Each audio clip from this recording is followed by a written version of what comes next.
Tickets for the in-person Sin Week events are available through the end of January. Don't miss out on your chance to join the Sin Crew and the Sin Club for delicious food, sinful movie watching, and more. The live event is in Nashville this March. Check the link in the video description for all the details. Welcome to Sin Week! Woo!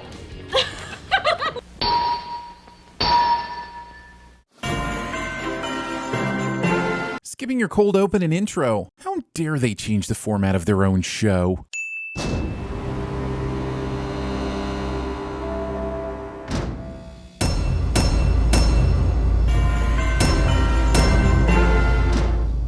I see the lights Jerry hung around the roof of the house in Rattlestar Ricklactica are no longer part of the arrangement. So here's a sin for pissing all over Christmas traditions. And here's another sin for pissing all over continuity. And here's a third sin for, well, just pissing in general.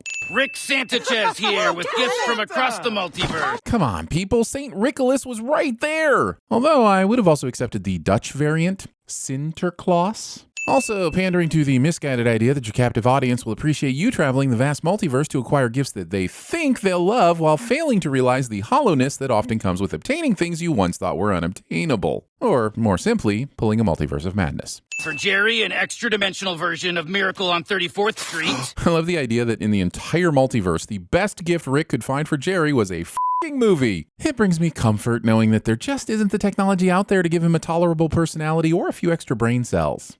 Also, is that a VHS tape? And for the people young enough to ask, what the is a VHS tape? Watch your language and get the off my lawn. Morty's only going to use this very honorable weapon in designated Jedi zones. Hearing this caused the meaty object between my ears that Jerry is missing to wonder, how did this lightsaber make it into the very not Jedi, not Disney designated zone of Rick and Morty? Wait, does Disney own Rick and Morty? All right, let me see here.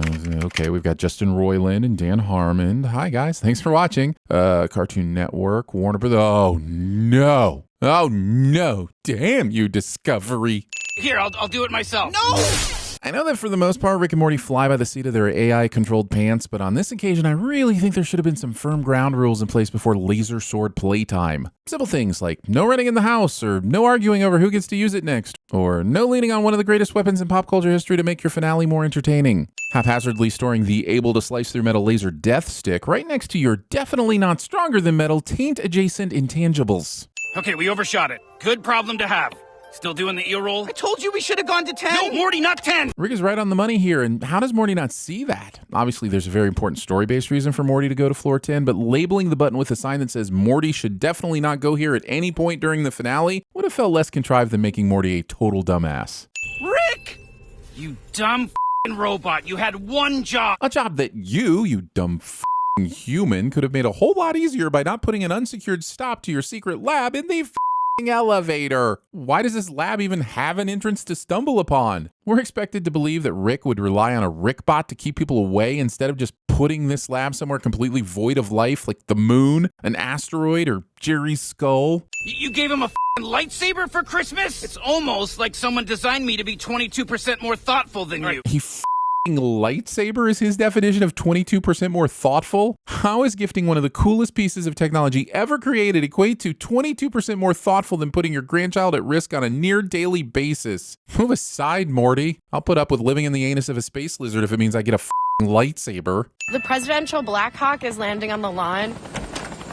Who dropped a lightsaber perfectly vertical? How close do the Smiths live to the damn White House? I can buy that the president is somehow monitoring their house for shenanigans, but he managed to get here within minutes of going sideways. I mean, going perfectly vertical. You know what's in the hilt of that thing? Kyber crystals! Okay, nerd. I mean, right? Plus, it's not Kyber crystals. The lightsaber's power source is clearly the incoherent ramblings of a man who, 20 years after, didn't realize he'd made the greatest movie ever and decided he needed to keep tampering with it like a little kid and make Han Solo not be the kind of guy who shoots first. Whatever it is, when it hits the core, it's going to cause a chain reaction that destroys the Earth. How the do they know what effect a fictional gadget's going to have on the planet's core? And how does this thing even exist? Its presence presumes that somewhere in the multiverse, there either exists a universe that exactly emulates the LSD-induced fever dream of a man in this universe, or a universe where, inspired by said fever dream, someone created a lightsaber for commercial use or their own enjoyment. Both are possible, but either way, how the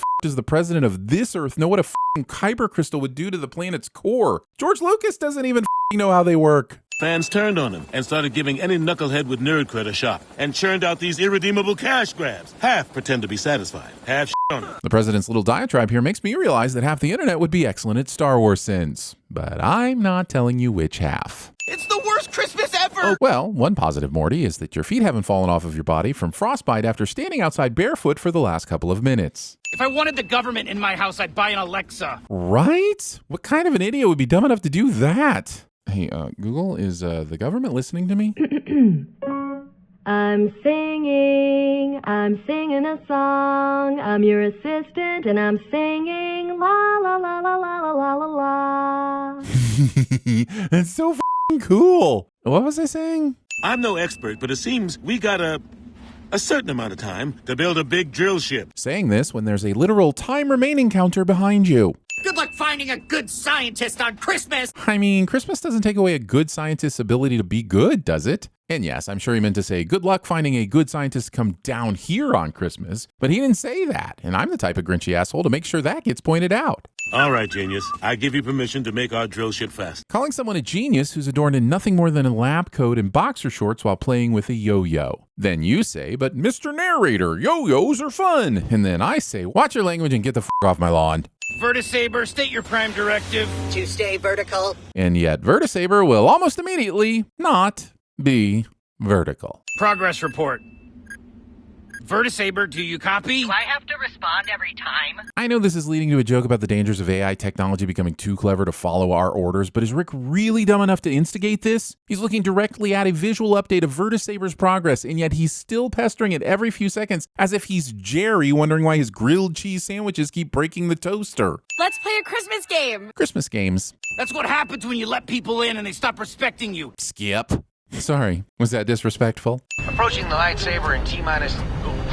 now. T-minus now. Sorry. And this apology, continuing for several more seconds, means that there actually was a T-minus amount of time he could have shared but didn't. Stop making a mockery of the T-minus system. Movie tension isn't going to falsify itself. This franchise raised me. I own Star Wars, not you. I earned this, not you. Once again, Rick and Morty hold a mirror up to the dangers of toxic fandom by showing us how easy it is to feel like you own a franchise because you watched it first or you liked it before it was cool. I applaud them for shining a light on gatekeeping culture and the tendency to turn fandom into a competition instead of a celebration. Of course, you might have missed that if you're new to the show and haven't bothered to watch every episode and purchased all the comics, video games, and other ancillary media like me, a true fan.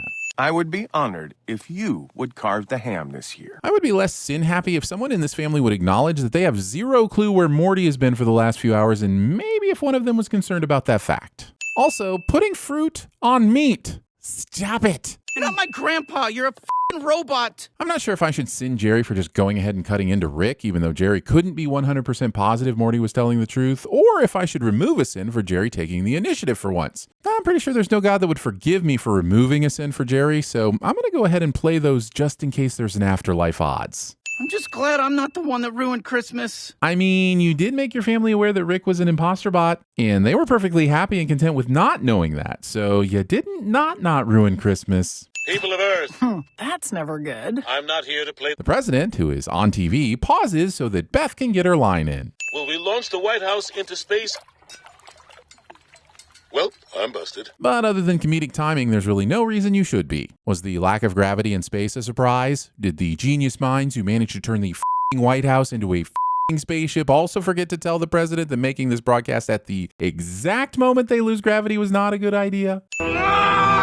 Scream all you want, Rick, but this unholy monitor monstrosity is totally within your power to change. Why has this map been spread across multiple monitors? Look at all the gaps he must be missing. If they're zoomed in to compensate for any gaps between monitors, that's even worse because then the whole thing isn't to a consistent scale. Oh, so now there's gravity on the White House.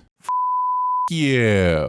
Look at him! Lightsaber hand! Which means the president already had access to the lightsaber technology, so why didn't he just have one made for himself instead of going through all the bullshit of stealing Morty's? You think I want 30 low-run TV series with bad CGI? They film everything on that one big green screen. Says the cartoon. A robot with lightsabers for eyes. God damn it, he can't see. So this droid wasn't tested, like at all. Some asshole just sent the first draft to print without thinking, I wonder if we should beta test this first, as if they're working on Pokemon Scarlet and Violet. Yeah, shove that topical joke in your will immediately date this video pipe and smoke it. Star Wars rules say you have to forgive me. Actually, the Star Wars rules say that Jerry has to swoop in and throw the president into a bottomless void where we miss the next 30 to 35 years of Morty's life, and instead of seeing any of the cool shit he does, just skip straight to his green milk addicted retirement years. No. Also, you could probably have a Portal Ex Machina sin in just about every episode, but this one seems more insane than most, so here's one sin plus the other 50 we should have already given in previous episodes. I should have included you in my So we're clear, no one should ever be included in your That's your It's personal and also biodegradable, I think. Ooh-wee, what a season, huh? Mr. Poopy Butthole callbacks aside, here's one more reminder that Rick and Morty would be excellent at TVSins.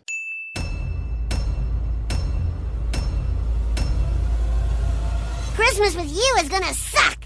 Rick Sanchez here with gifts from across the multiverse. Oh my god! Yes! Presents are the best way to show someone how much you care. Wow! Here, I'll do it myself. No! No! Wait, we live over a cool sushi spot? Domo. Not now, though. And I lost my lightsaber, and now it might destroy Earth, and you're unloading all this Gen X hatred on me for even wanting one, and it's the worst Christmas ever. Jesus, Joseph and doggy style, Mary. That is a pile of dog shit. Okay, that could have been worse.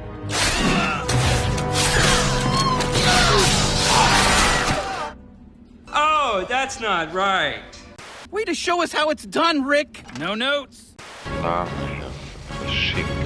ho, ho.